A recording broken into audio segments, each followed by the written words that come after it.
artificial intelligence as to whether or not we need to regulate AI or let AI regulate itself. We are grappling with issues to do with big data, machine learning, issues of cybersecurity. All these require a holistic approach for the continent so that we move in tandem. Similarly, in terms of opportunities, we have got opportunity to enhance the level of digital public infrastructure for Africa. We need to enhance the level of our fiber connectivity, our internet connectivity, so that we have universal access and we have digital inclusivity. Other opportunities that we need to exploit, Your Excellency, include but not limited to the digital jobs that we have within the digital space, opportunities for digital entrepreneurship so that we explore the possibility of Africa being a manufacturer of digital enterprises and equipment such as smart-enabled telephones before we go the full hog to embark on manufacture of computer hardware and software. This is why we are here, Your Excellency. And while doing all this, we need to recognize that everything that we are going to do by way of digital interventions has to be anchored on a sound policy, legal, and regulatory framework. We therefore need to break the shackles and barriers that we have within Africa so that we have got policies, laws, and regulations that speak to each other as opposed to being discordant with each other. We therefore envisage, Your Excellency, that at the tail end of all this, we will come up with recommendations as to what we need to do as Africa in the global technological space so that we exploit opportunities that are available within our operational environment to position Africa effectively in the digital market by way of comparative advantage. With those many remarks, may I have this opportunity to invite the U.S. Ambassador to Kenya to come and make a few remarks, and subsequent to that, invite the Prime Cabinet Secretary, who will eventually invite the President of the Republic of Kenya. Thank you very much.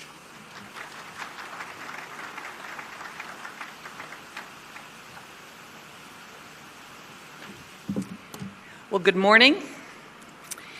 President Ruto, Prime Cabinet Secretary Mudavadi, heads of state, government ICT officials, private sector leaders, and international organizations. Thank you for inviting me to speak to you this morning. And I am excited to be here for this, I think, very, very important conference. You know this, Africa is a continent full of economic growth potential. And in my view, technology is the key to prosperity as we work together to shape the future of connected Africa. As some of you may know, international diplomacy is a second career for me. I spent most of my professional life in business, including the CEO of two large international companies, eBay and Hewlett-Packard. And one of the most important things I learned in my business career is this: every business is a technology business. As your colleagues here in Kenya know, I have been talking about this ever since I arrived as U.S. Ambassador in August of 2022. But the historic truth of this statement became even more real to me on a recent visit to Northwest Kenya, where anthropologists are partnering with Kenya's National Museum to study some of our earliest human ancestors. While I was there, one of the scientists handed me a chipped stone tool and told me casually, "You are holding the oldest known example of human technology. 3 million years ago, one of our great-great-great-great-grandparents figured out how to sharpen tools to prepare food. And this stone is the birth of technology." First, the good news is I did not drop the stone. Second, the insight. As I held that stone tool, I realized that humans have been in the technology business since the very beginning, and Africa has been home to human innovation from the start. I am confident that Africa will also be home to important technological innovation in the 21st century. Now, when I say every business is a tech business, it is a reminder that technology innovation isn't just about what is flashy. It's about addressing real problems to help real people, like our ancestors did when they first used technology to create that first hand tool. I became the CEO of eBay in 1998, and our company was at the heart of the first internet boom. There was lots of focus back then on flashy technology, and everyone, including me, thought of eBay first as a tech company. But when we really focused on our mission, we found that we were answering questions that most people didn't consider tech questions. How could we help people buy and sell things efficiently? How could we help people pay for those things safely? And how could we help people ship those things quickly? Our success came because we took business questions and turned them into tech questions. That was simple, and it was revolutionary. I encourage all of you to consider this approach for your economies. Look at what strengths already exist in your countries and ask how technology can solve challenges in those sectors to make you a leader through innovation. Sometimes innovation looks like artificial intelligence and satellites and e-money. Sometimes, though, it looks much different than we expect.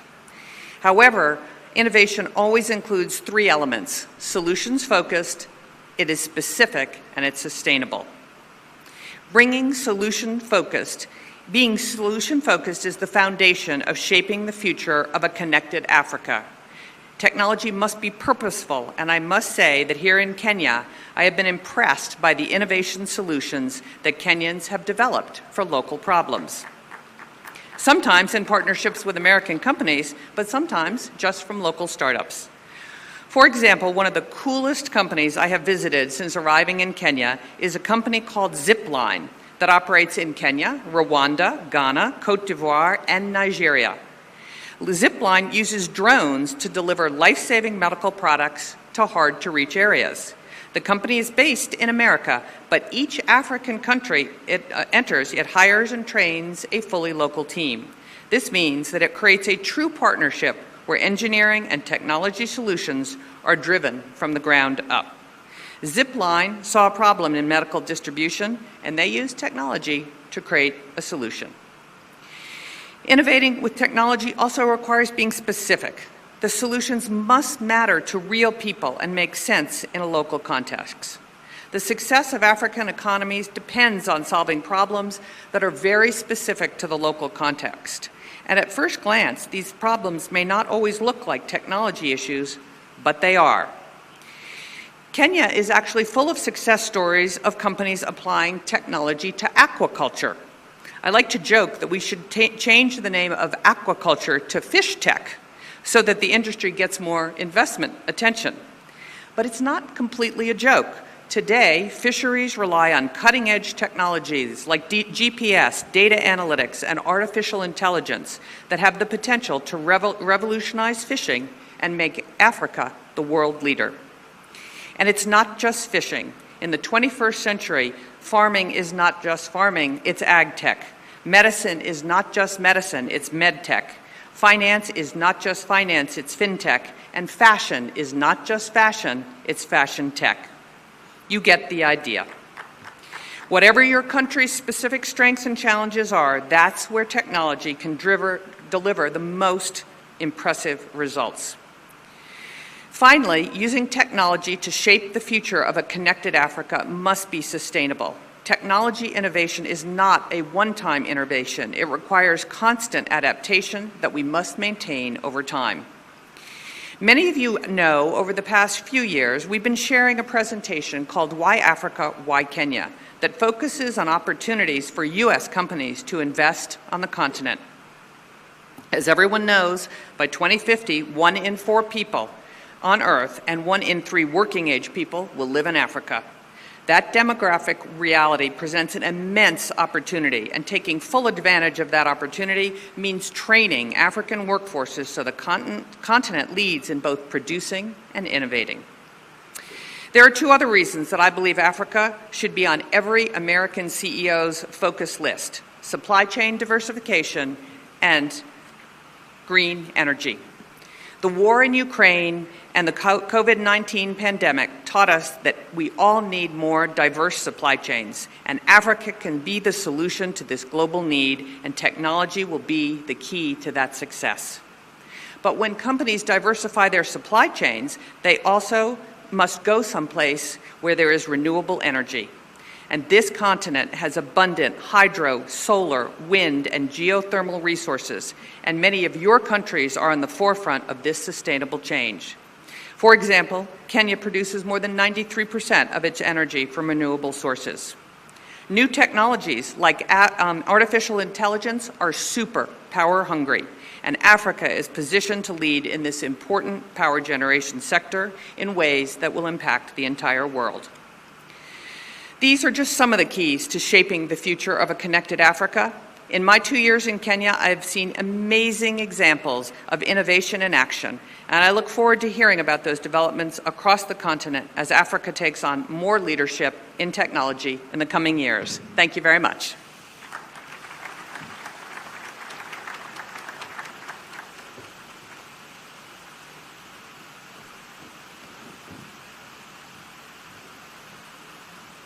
Your Excellency, please pardon me and allow me to invite Ms. Henriette Geiger, the European Union Ambassador to Kenya, to make her remarks. Karibu.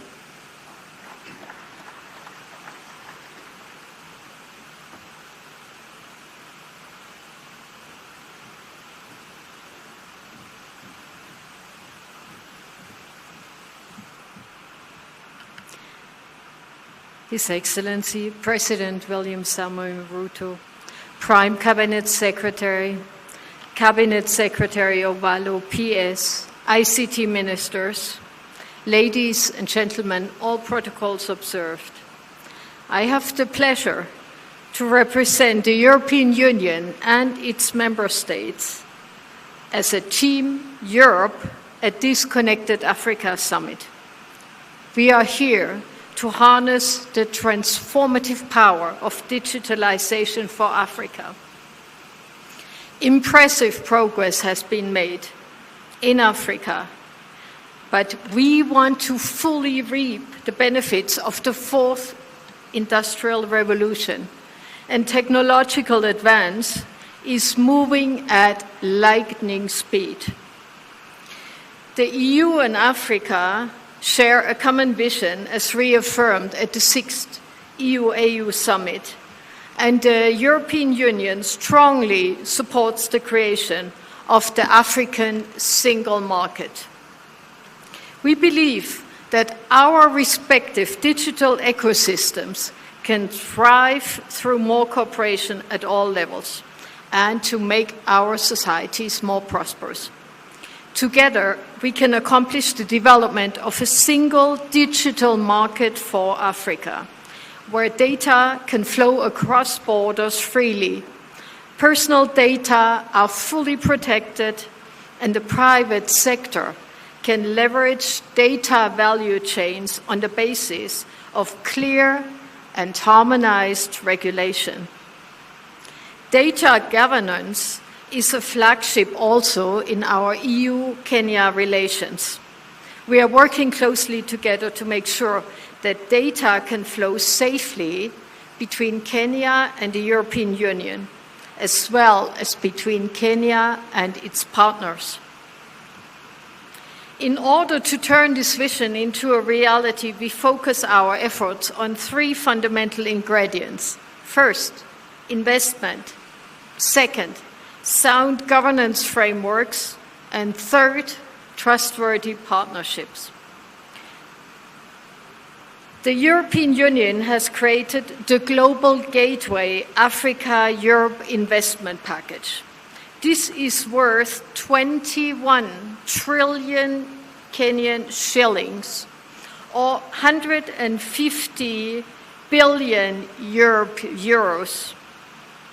Around 10% of this Global Gateway's total funding is dedicated to digital transformation in Africa. And this is what we need to harness. We have committed these funds with the objective of closing the digital divide, developing and deploying digital networks and infrastructures, but also, very importantly, working on digital skills. Now, investments can only flourish in a stable and predictable policy and regulatory environment.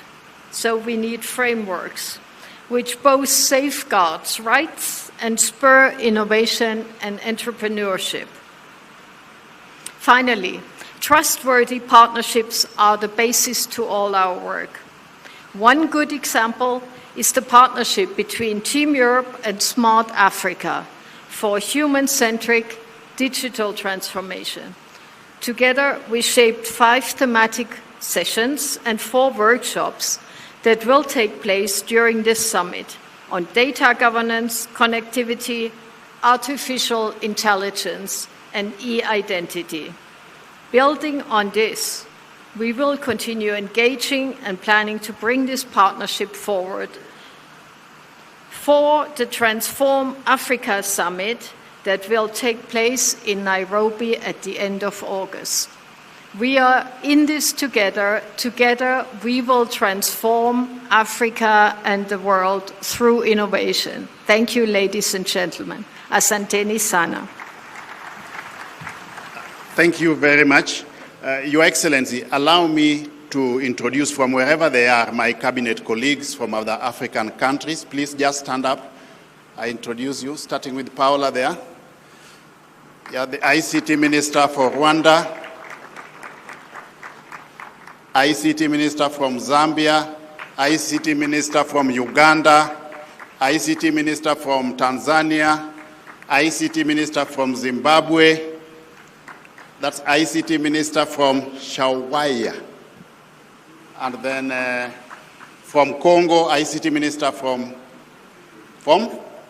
Burundi, and then ICT Minister from Sudan? Huh? South Sudan, yes. Okay, yes, and then ICT Minister from Namibia as well.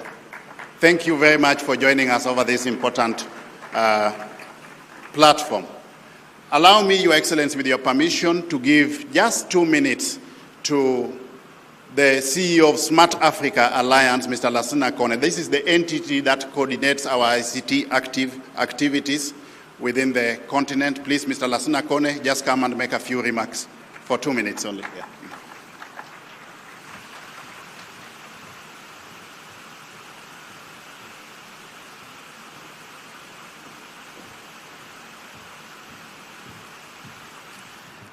Excellency, Mr. President, honorable guests, honorable ministers, country members of Smart Africa, thank you very much for inviting us.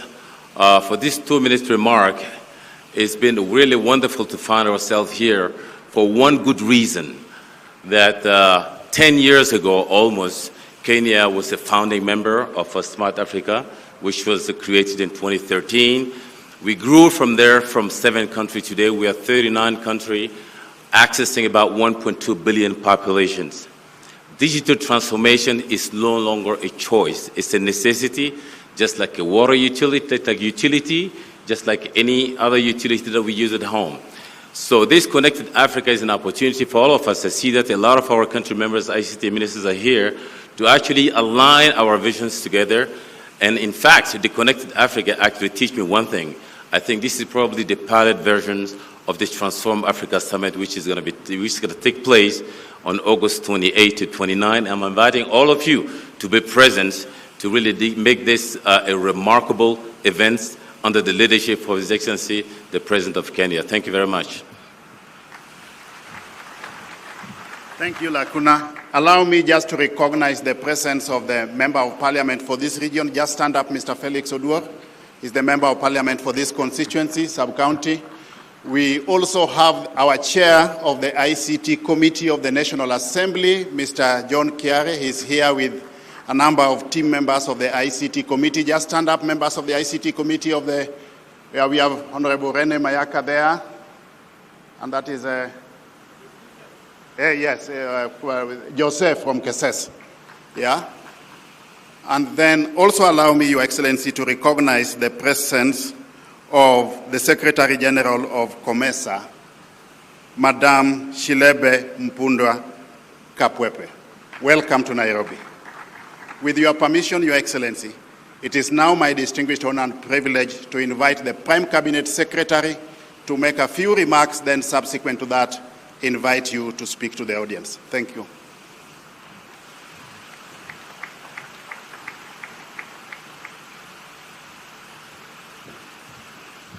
Your Excellency, the President of the Republic of Kenya, Honorable William Samoei Ruto, Your Excellencies, Ministers, Ambassadors and High Commissioners, distinguished industry leaders, ladies and gentlemen. I will be very brief because we are running short behind schedule a little. So I want to spend just a couple of minutes here and invite His Excellency the President to make his remarks. Your Excellency, this is an interesting but very important conference. A few days ago, in fact last week, you had sent me to Paris to have a conversation on the crisis in Sudan. And while we were there, on the sidelines, we started having a conversation during the light moments, and we got into talking about the Olympics, which are scheduled to be in Paris. And one of the conversation members put it this way, that there is no athletics competition if Kenya and Ethiopia are missing. The marathon. If they are there, then there's no marathon. And then we went on further and we talked a little bit about soccer. And as we were talking about soccer, this gentleman, in a very humorous way, said, well, you are good in the athletics and the marathon, but we want to tell you that we are better in soccer. And I asked him, why do you think so? Because we are getting there. And he said, you see, the problem with you guys in Africa is that you run so fast and you leave the ball behind. So what am I trying to say here? So I'm trying to say that dealing with where we are going, the future of technology and connectivity, I think it is important that as Africa, we make sure that we are running fast enough not to be left behind. We cannot continue playing catch-up. The second aspect of it is that we should then also learn to use what we have and make sure that the ball is always ahead so that we find it there. So with these few remarks, Your Excellency, I think this is an opportune moment for you to continue with your drive to make sure that Africa is well connected and we participate fully so that technology does not go ahead without Africa. Ladies and gentlemen, let us be upstanding to welcome His Excellency the President, Dr. William Samoei Ruto, to make his remarks.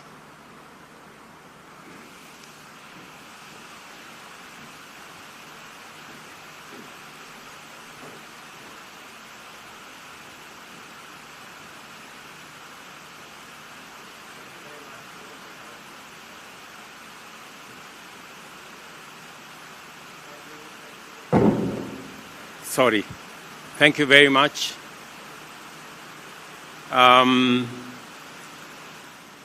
Excellencies, honorable ministers, ladies and gentlemen, good morning.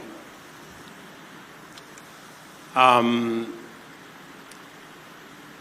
behalf of the government and people of Kenya, let me welcome all of you that have come to attend this very timely and important conference. And while there, let me give you one must know about Nairobi and one must know about Kenya. About Nairobi, to the south of this place, if you walk this direction in about 5 minutes, you will be at the Nairobi National Park. Nairobi is the only city with a national park a minute or minutes away from where you will be staying. So I will encourage you somewhere in between this conference to find your way to the national park. We have wild animals. I must, however, warn you that sometimes they break off from the fence. So if for any reason you find a lion, please be careful. They are not tamed. I must know about Kenya. When you came to Kenya, I am sure you realize that from wherever you came from, you no longer need a visa to visit Kenya. And it is because the artificial barriers that we have since been brought down by technology. And that's why I am proud and honored to welcome all to the Connected Africa Summit 2024, at which we gather to inaugurate the sunrise of Africa's digital transformation, the spark which will ignite our continent's rapid development in every sector to accelerate Africa's progress in realizing its full economic potential. We are here to mobilize our shared dreams and ambitions, visions and strategies in order to pave pathways to our common future, a future designed and built by Africans for Africa. Today, we come together inspired by the shared vision of a continent whose thriving economy anchors global prosperity, driven by the full participation of every citizen, and where, through the relentless pursuit of innovation, integration, and efficiency, our digital economy becomes the fundamental enabler of the aspirations of over 1 billion Africans. The primary ambition of this summit is that through determined collaboration and innovation, we will lay a sustained foundation of connectivity and empower the people of Africa to achieve the UN Sustainable Development Goals as well as the AU's Agenda 2063. We have quite some time and we have some way to go in order to be ready for the digital economy and the future of work. Africa's internet penetration rate is 36%, which translates to 470 million users in a continent of 1.4 billion people. Current projections indicate that at the current pace of development, this number will increase by an additional 300 million people by 2030. Our continent is connected to the global internet through 19 undersea cables, which is comparatively modest compared to other continents. For example, Europe and Asia are connected by a significantly higher number of cable landings, leading to a greater broadband accessibility with profound impacts in terms of the strong positive relationship between digital connectivity and economic prosperity. Nevertheless, we must all be concerned by the fact that our rate of connectivity is poorer than the existing potential. Despite these connections, fixed broadband penetration in Africa is only about 5%, which leaves us far behind other regions of the globe. This has critical implications for our ambition for both connectivity and economic transformation through the digital economy. The reason is that even an increase of only 10% of our broadband connectivity can lead to a 1.4% GDP growth in our continent. Additionally, our low rate of connectivity also presents other challenges. For instance, Africa's current average broadband speed stands at 8.1 megabytes per second, and at 5% of the monthly gross national income per capita, data costs represent a significant expense and places connectivity beyond the reach of most, especially those who are vulnerable. These statistics must serve as an urgent call to action and motivates us to radically enhance Africa's digital infrastructure and unleash the immense economic and innovative potential of our young people in a vibrant continent. Ladies and gentlemen, our vision for the future is bold, clearly urgent, and feasible.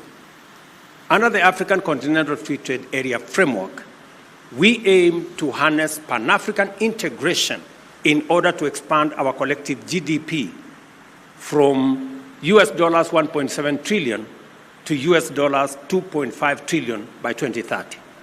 This ambition must be complemented by a strong commitment to bridge the huge digital divide which undermines our continent's growth prospects. Today, 300 million people across Africa live more than 50 kilometers away from an active fiber optic connection, a yawning physical gap that denies them access to internet and separates them from all the possibilities that the digital economy presents. Globally, Africa's digital infrastructure coverage, access, and quality lag behind our other regions. Yet, it does not have to be this way, because the most transformative interventions are just but a few decisions away. At the end of 2021, 84% of people in our region lived in areas where the third-generation network technology, 3G connectivity, was available, while 63% had access to G4 mobile coverage. However, regrettably, only 22% were using mobile internet services. This gap between coverage and usage is similarly large for broadband internet connectivity, with 61% of people in our region living within broadband range, but unfortunately unable to use it. The imperative, therefore, is clear and entails determined interventions to significantly increase access to broadband services and to enhance both service, quality, and affordability. In turn, higher digital inclusion will intensify job creation and will help us deal with the challenge of poverty.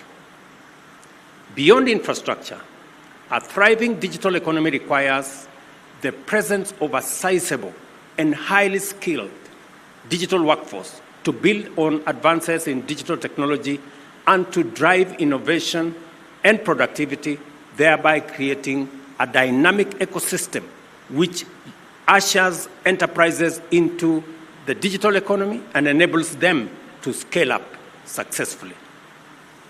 With the establishment of these essential foundations, the private sector should automatically emerge as the primary driver across the spectrum of emerging transformative use cases. I am in full agreement with everyone here that at the heart of our digital transformation are our young talents, brilliant minds who are actively contributing to the growth of the global technology sector, marking out Africa as an indispensable hub of technological innovation. And I saw many of them as I went through the various booths. Driven by bold creativity and an indomitable entrepreneurial spirit, African youth are pioneering advances in fintech, agri-tech, renewable energy, and digital services. They are a generation which has been socialized to internalize technology as a basic need and way of life that is essential not only for economic growth, but also as a vital tool for solving the most pressing challenges of our time, including improving access to basic services like education, healthcare, and for facilitating sustainable resource management.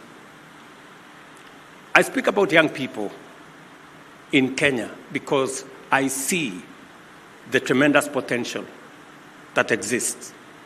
The youth are our fundamental constituency, both as the principal builders and beneficiaries of a digitally enabled society where every African can thrive. This understanding is underlined by the theme of this summit, which provides us with a platform to amplify and accelerate the contributions of the youth through and throughout our continent. It is clear, therefore, that closing the digital divide is a priority in terms of enhancing connectivity, expanding the contribution of ICT sector to Africa's GDP, and driving overall GDP growth across all sectors. Africa's digital economy has immense potential, which is projected to reach $700 billion by 2050. This growth and projections in there is informed by a number of key positive factors, beginning with unfolding demographic dynamics. Briefly, our youth population, the youngest globally, is motivated and prepared to drive the digital economy, foster innovation, and entrench new technologies. As a country, we have made the very conscious decision that technology is going to inform the way we transform our country. We set out in the last 1.5 years to put all government services on a digital platform. I am very happy that we are 80% on the way, making sure that every government service is available on the digital platform. And speaking about technology, it is amazing how technology can revolutionize and fast-track our progress. And speaking about technology and what it can do to bring down barriers, in many of my country visits, I visited one TVET, 400 kilometers from Nairobi.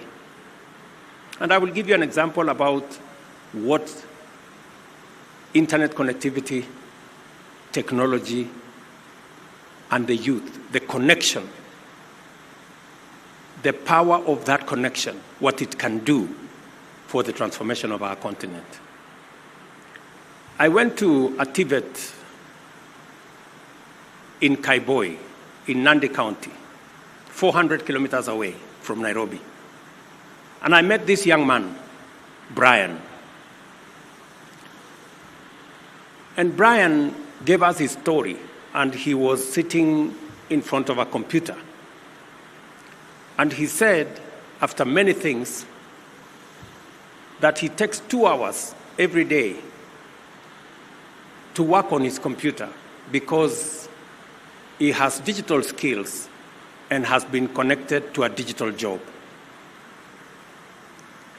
Brian, now in Nandi County, works for an AI company in Germany. Mind you, Brian is a village boy. He has never come to Nairobi, the capital city of Kenya. He doesn't have a passport. But he not only works for a company in Germany, he works for a company, an AI company, which the government of Kenya today does not even have a clear policy on AI, meaning Brian is ahead of the government of Kenya. And that is what the power of technology can do.